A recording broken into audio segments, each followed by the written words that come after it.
Jean chapitre 5. Jésus à Jérusalem. Guérison d'un malade à la piscine de Bethesda. Après cela, il y eut une fête des Juifs, et Jésus monta à Jérusalem.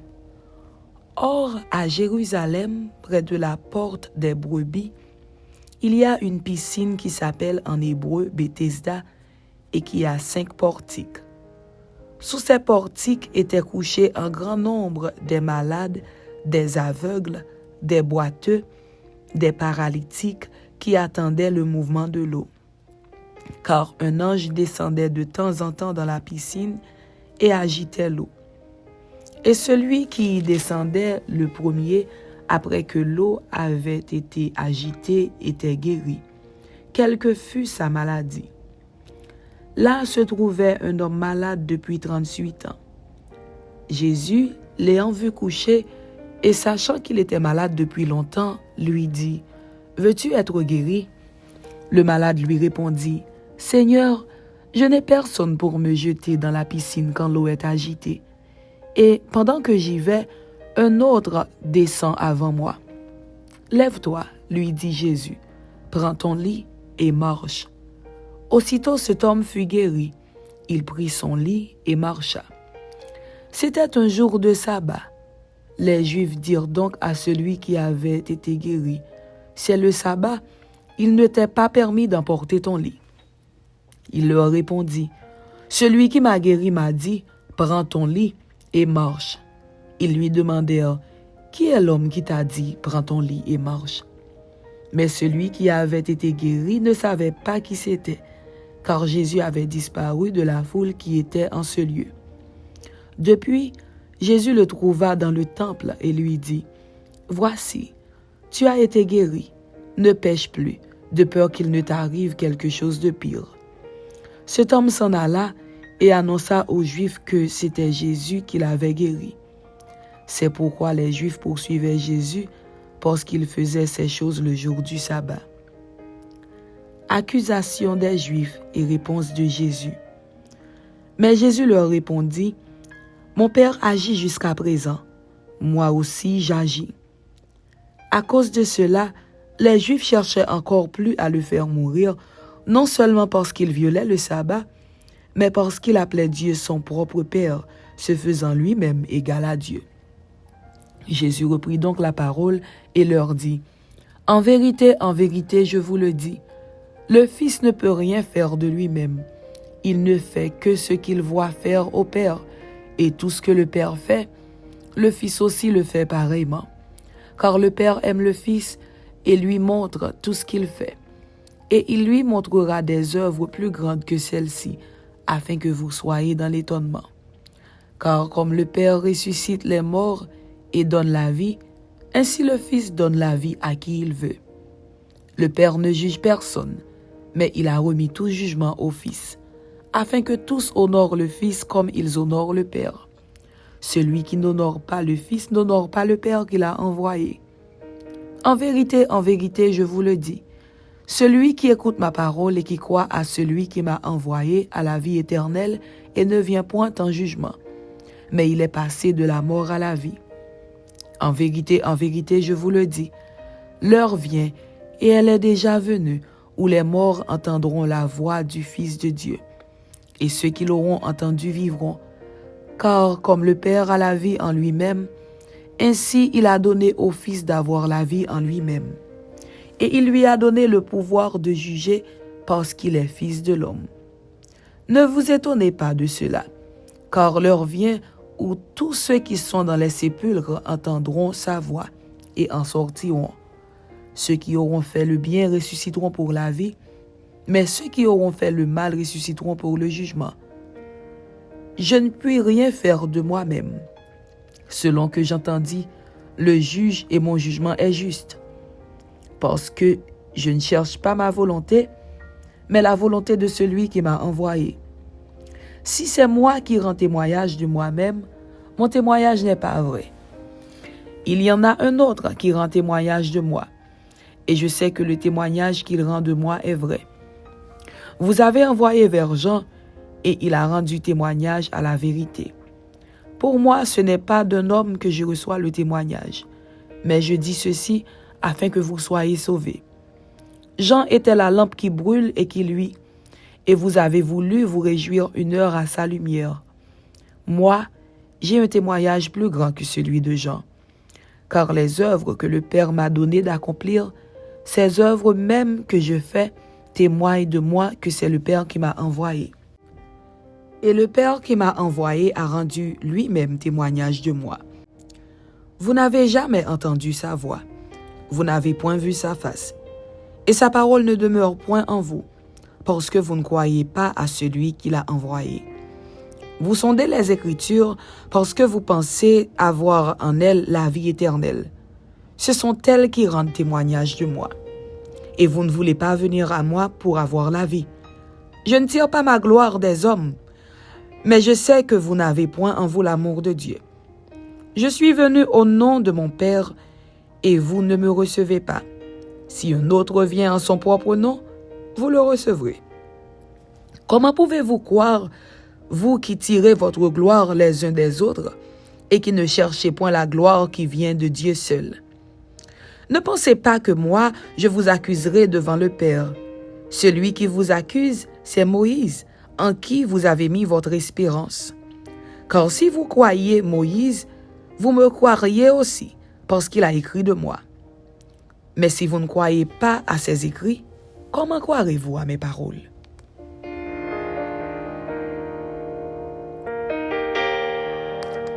Jean chapitre 6. Jésus en Galilée. Multiplication des pains. Après cela, Jésus s'en alla de l'autre côté de la mer de Galilée de Tibériade. Une grande foule le suivait, parce qu'elle voyait les miracles qu'il opérait sur les malades. Jésus monta sur la montagne, et là il s'assit avec ses disciples. Or, la Pâque était proche, la fête des Juifs. Ayant levé les yeux et voyant qu'une grande foule venait à lui, Jésus dit à Philippe, « Où achèterons-nous des pains pour que ces gens aient à manger ?» Il disait cela pour l'éprouver, car il savait ce qu'il allait faire. Philippe lui répondit, « Les pains qu'on aurait pour 200 deniers ne suffiraient pas pour que chacun en reçût un peu. » Un de ses disciples, André, frère de Simon-Pierre, lui dit, « Il y a ici un jeune garçon qui a 5 pains d'orge et 2 poissons. Mais qu'est-ce que cela pour tant de gens? » Jésus dit, « Faites-les asseoir. » Il y avait dans ce lieu beaucoup d'herbes. Ils s'assirent donc au nombre d'environ 5000 hommes. Jésus prit les pains, rendit grâce et les distribua à ceux qui étaient assis. Il leur donna de même des poissons autant qu'ils en voulurent. Lorsqu'ils furent rassasiés, il dit à ses disciples, « Ramassez les morceaux qui restent, afin que rien ne se perde. » Ils les ramassèrent donc, et ils remplirent 12 paniers avec les morceaux qui restèrent des 5 pains d'orge, après que tous eurent mangé. Ces gens, ayant vu le miracle que Jésus avait fait, disaient, « Celui-ci est vraiment le prophète qui doit venir dans le monde. » Et Jésus, sachant qu'ils allaient venir l'enlever pour le faire roi, se retira de nouveau sur la montagne, lui seul. Jésus marche sur les eaux. Quand le soir fut venu, des disciples descendirent au bord de la mer. Étant montés dans une barque, ils traversaient la mer pour se rendre à Capernaum.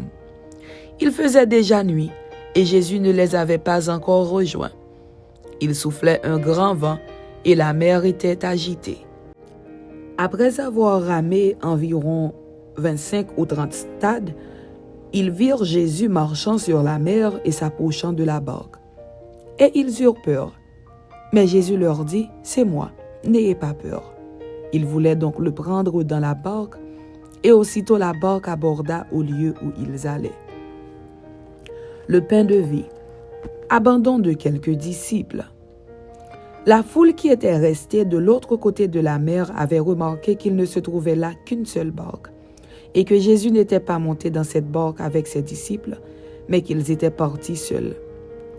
Le lendemain, comme d'autres barques étaient arrivées de Tibériade près du lieu où ils avaient mangé le pain après que le Seigneur eut rendu grâce, les gens de la foule, ayant vu que ni Jésus ni ses disciples n'étaient là, montèrent eux-mêmes dans ces barques et allèrent à Capernaum à la recherche de Jésus. Et l'ayant trouvé au-delà de la mer, ils lui dirent, « Rabbi, quand es-tu venu ici? » Jésus leur répondit, « En vérité, je vous le dis, vous me cherchez non parce que vous avez vu des miracles, mais parce que vous avez mangé des pains et que vous avez été rassasiés. Travaillez non pour la nourriture qui périt, mais pour celle qui subsiste, pour la vie éternelle, et que le Fils de l'homme vous donnera, car c'est lui que le Père, que Dieu a marqué de son sceau. » Ils lui dirent, « Que devons-nous faire pour faire les œuvres de Dieu? » Jésus leur répondit, « L'œuvre de Dieu, c'est que vous croyez en celui qui l'a envoyé. » « Quel miracle fais-tu donc, lui dirent-ils, afin que nous le voyions et que nous croyions en toi? Que fais-tu? Nos pères ont mangé la manne dans le désert, selon ce qui est écrit, il leur donna le pain du ciel à manger. » Jésus leur dit, « En vérité, je vous le dis, Moïse ne vous a pas donné le pain du ciel, mais mon Père vous donne le vrai pain du ciel. Car le pain de Dieu, c'est celui qui descend du ciel et qui donne la vie au monde. » Ils lui dirent, « Seigneur, donne-nous toujours ce pain. » Jésus leur dit, « Je suis le pain de vie. Celui qui vient à moi n'aura jamais faim, et celui qui croit en moi n'aura jamais soif. Mais, je vous l'ai dit, vous m'avez vu, et vous ne croyez point.